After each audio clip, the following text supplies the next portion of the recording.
बिस्मिल्लाहिर्रहमानिर्रहीम अस्सलाम वालेकुम डियर स्टूडेंट्स। आज का हमारा टॉपिक है जी role of nucleus in development. So आज हम देखेंगे किस तरह से न्यूक्लियस जो है वो डेवलपमेंट में रोल प्ले करता है, इंपॉर्टेंट रोल प्ले करता है। तो उसकी आज हम एग्जांपल लेने जा रहे हैं जी। एक हमारे पास मल्टी सेलुलर एल्गी है, मल्टी सेलुलर एल्गी, और वो हमारे पास क्या है, एसिटाबुलेरिया। ठीक है, अभी हमारे पास एक ऐसी मल्टी सेलुलर एल्गी है जिसके अंदर हमारे पास क्या मौजूद है, राइजोइड्स। ठीक है, इसके अलावा इसी कैटेगरी के दो हमारे पास और एल्गी जो है वो क्या किए गए, डिस्कवर किए गए। जो हमारे पास एक क्या है, एसिटाबुलेरिया मेडिटेरेनिया, इसके अलावा हमारे पास है एसिटाबुलेरिया क्रिनुलेटा। ठीक है, अब ये दोनों क्या है, ये भी इसी कैटेगरी से निकले हैं। ठीक है, और उनके पास भी क्या मौजूद है, राइजोइड्स।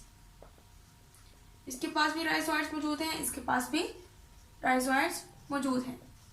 अब हैमरलिंग एक साइंटिस्ट था जिसने एक्सपेरिमेंट किया था इन दोनों के बीच, और उसने पता लगाया था कि न्यूक्लियस जो है वो रोल क्या प्ले कर रहा है in the development of an organism. ठीक है, सो उसने क्या किया, इन दोनों में सेम बात ये थी कि इन दोनों के पास राइजोइड्स थे। इसके अलावा इन दोनों की सेम बात ये थी कि इन दोनों के पास क्या थी, कैप्स थी। ठीक है, इर्रेगुलर शेप ऑफ कैप,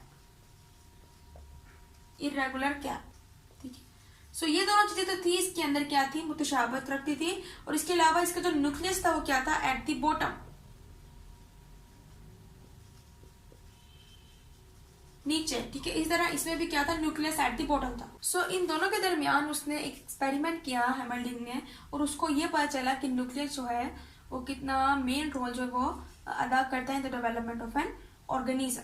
अब उसने एक्सपेरिमेंट कुछ इस तरह से किया कि एक तरफ उसने लिया जी एसिटाबुलेरिया मेडिटेरिना, एसिटाबुलेरिया क्रिनुलेटा। ठीक है, ये दोनों इसने मल्टीसेलुलर एल्गी ली, और इन दोनों के अंदर मैंने आपको बताया कि सेम बात क्या थी कि इनके अंदर कैप्स थी, इरेगुलर शेप की कैप्स। ठीक है, इसके अलावा राइजोइड्स इन दोनों के अंदर क्या थे, मौजूद थे, और उनका जो न्यूक्लियस है वो क्या है, एट द बेस मौजूद है। ठीक है, तो हमने क्या किया, इसको हमने जी कट आउट किया बीच में से। हमने इसका हिस्सा इतना कट आउट किया और इसका भी हमने थोड़ा सा हिस्सा क्या किया, कट आउट किया। अब इसको काट के हमने क्या किया, इसको हम इसके पास ले गए यहाँ पर। सो इसका इतना हिस्सा हमने कट आउट किया, और जो हमारे पास क्रिनुलेटा है उसका हमने इतना जो राइजोइड का हिस्सा हमने कट आउट किया। तो हम कहते हैं कि ये जो हमारे पास, ये जो बेस पे हमारे पास मौजूद थी, ठीक है, यहाँ पर हम लाके इसको कनेक्ट कर देते हैं।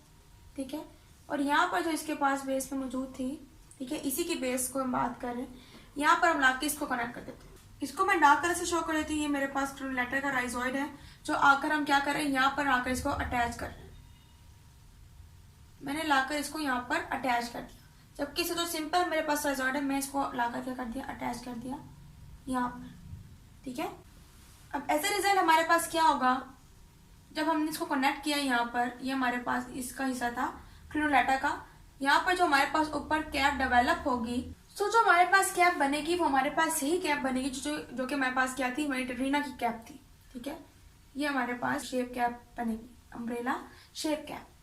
ठीक है, जबकि हमारे पास जो यहाँ पर कैप प्रोड्यूस होगी, जिसके अंदर हमने हिस्सा लगाया है मेडिटेरेनिया का, ठीक है, तो यहाँ पर जो हमारे पास कैप प्रोड्यूस होगी वो वही कैप होगी। तो हम कहते हैं कि हमारे पास फर्क जो है वो कुछ भी नहीं आया है। हमने क्या किया, इनके राइजोइड्स जो थे उनको दरमियान से हमने इनकी जगह रिप्लेस की। एज अ रिजल्ट इस राइजोइड को चेंज करने की वजह से हमारे पास वही मेडिटेरेनिया जो है वो बन जाएगी, और यहाँ पर हमारे पास वही क्रिनुलेटा जो है वो बन जाएगी।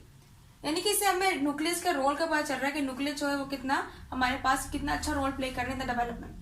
लेकिन इसी तरह अगर हम इसका न्यूक्लियस जो है ये इधर लगा दें, इसका न्यूक्लियस इधर लगा दें, तो एज अ रिजल्ट हमारे पास क्या हो जाएगा, ये हमारे पास क्रिनुलेटा बन जाएगा, जबकि ये हमारे पास क्या बन जाएगा, मेडिटेरेनिया। तो इससे पता चलता है कि न्यूक्लियस जो है वो कितना अच्छा रोल प्ले कर रहा है in the development of the organism.